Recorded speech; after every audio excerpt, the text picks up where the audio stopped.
वारणानगर साखर कारखान्यात वजन काट्यावर 35,000ची फसवणूक, कंत्राटी कर्मचाऱ्याला अटक। वारणानगर इथल्या तात्यासाहेब कोरे वारणा सहकारी साखर कारखान्यामध्ये वजन काटा विभागात 20 वर्षीय साहिल लक्ष्मण वकटे हा कंत्राटी पद्धतीने काम करतोय।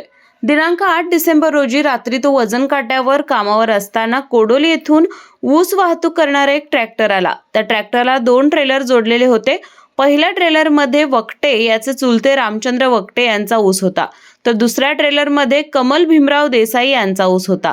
या दोन्ही ऊसाचं वजन 16.721 टन इतकं होतं आणि या सर्वच्या सर्व ऊसाचे वजन त्याने आपले चुलते रामचंद्र वकटे यांच्या नावावर नोंद केलं।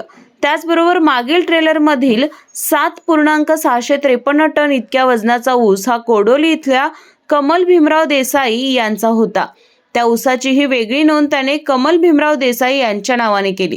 त्यामुळे 9.880 टन इतक्या वजनाची तफावत करत त्याने कारखान्याची फसवणूक केली।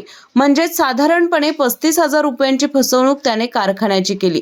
म्हणून त्यावेळी वजन काट्यावर सेवेत असलेले सुपरवायझर रोहन बाबासो काईंगडे यांनी ही बाब लक्षात आल्यानंतर कोडोली पोलीस ठाण्यात गुन्हा नोंदवला आहे।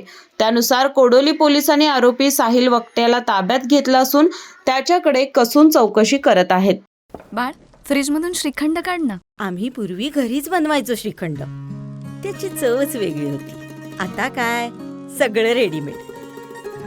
आजी, हे श्रीखंड खाऊन बघ। आज तुझ्या आईनं घरीच बनवलं की काय? हे आहे गोकुळचं श्रीखंड, अगदी जिभेवर रेंगाळणार। जिभेवरच नाही तर मनावरही रेंगाळणार। गोकुळ श्रीखंड, मनावर रेंगाळणार।